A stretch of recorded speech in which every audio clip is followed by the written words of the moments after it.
তাহলে আমরা আসেন দেখি ওনার মুখ থেকে একটু শুনি। আসসালামু আলাইকুম ভাই, ভালো আছেন? ওয়ালাইকুম আসসালাম। কোথা থেকে আসছেন ভাই তোমরা? ভাই আমরা ভয়ঙ্কর টিভি চ্যানেল থেকে আসছি। আমরা সাধারণ মানুষের একটা মনের একটা ভাব কিরকম আছে, ওনারা কিভাবে চলে, আমরা তার একটু বিষয় অভিজ্ঞতা নিই। তোমরা ওগুলা কথা আর করে না ভাই। ঝালপুর যদি খাবার চান ঝালপুর খাওয়া যাও। না না ভাই, আমরা তো ব্যবসার কথা আর তোলে না তোমরা। আমরা আপনার ব্যবসার উন্নতি কিরকম, আপনি এই ব্যবসা করে কিরকম ব্যবসা তো উন্নতি আমার করলেন? লাখে উঠছে ভাই। মানুষের আজকাল কোনো বিবেক আছে? বাকি খাইতে খাইতে মোর দোকান একে শেষ করে ফেলাইছে। একে 6 মাস বানাইছে দোকান। 6 মাস থেকে দোকান বন্ধ আছে। এই যে আবার কিস্তির লোন তুলিয়া এই যে কালকে থেকে ব্যবসাটা চালু করলো। তা আমরা যতটুকু জানি যে মানুষ ব্যবসা করে গাড়ি করতেছে, বাড়ি করতেছে, আর আপনি ব্যবসা করে চালানে খুঁজে পান না। তোমরা ঝালমুট খাবার যদি আসি থাকেন ঝালমুট খায়া যান। তোমরা এগুলা এই যে এই ব্যবসার কথা তোলে না।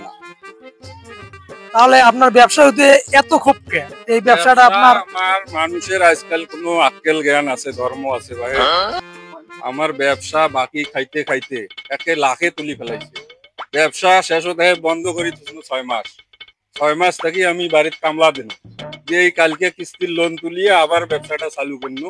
ফির বাকি খাবার আইছে ভাই। মাইসের এত আক্কেল জ্ঞান আছে মাইসের। তোমরা ওগুলো কথা কনে না। ঝালবুট খাইলে ঝালবুট কয় টাকার খাইবেন কন খায়া যাও। তো এই যে আমরা একজন দেখলাম একজন নগদ কাস্টমার পাইলেন আপনি, তা একটু অনুভূতিটা কিরকম, আপনার কেমন লাগতেছে একটা এই customer? নগদ কাস্টমার পাইলে তো ভালো লাগে ভাই। এই যে নগদ টাকা দিয়ে মাল আনছি, এই যে শশা আনছি, এই যে বুট আনছি, এই যে বাদাম আনছি, এগুলো প্রতিদিন নগদ টাকা দিয়ে কেনা লাগে। আর মানুষ কোন গেলে আসি বাকি চায় ভাই। মানে আমরা যা শুনলাম যে আগে খায়, খাওয়ার পরে কার টাকা নাই। খাওয়ার পরে কয় আসবেন নেক্সং এলায় আসবেন সং কয়া ওই যে গেল আর 1 বছর এর খোঁজ নাই। আচ্ছা এই তা- হইল অবস্থা। আচ্ছা আচ্ছা, ঠিক আছে, আমরা পরবর্তীতে আবার আপনার সাথে দর্শক মন্ডলী আপনারা শুনলেন একজন ব্যবসায়ী তার নাকি চালানে খুঁজে পায় না। তিনি সারাদিন ব্যবসা করে এবং রাতে তার হিসেব করে দেখে তার লসে টেকে না। উনি কি ব্যবসা করে? মানুষ অনেক গাড়ি বাড়ি করছে আর উনি জায়গা তুমি সব বিক্রি করে এই ব্যবসার পেছনে লাগাইছে। তা আপনাদের এলাকাও যদি এরকম কোনো লোক থাকে যে খাওয়া শেষে বলে টাকা নাই, অবশ্যই আপনারা কমেন্ট করে জানাবেন।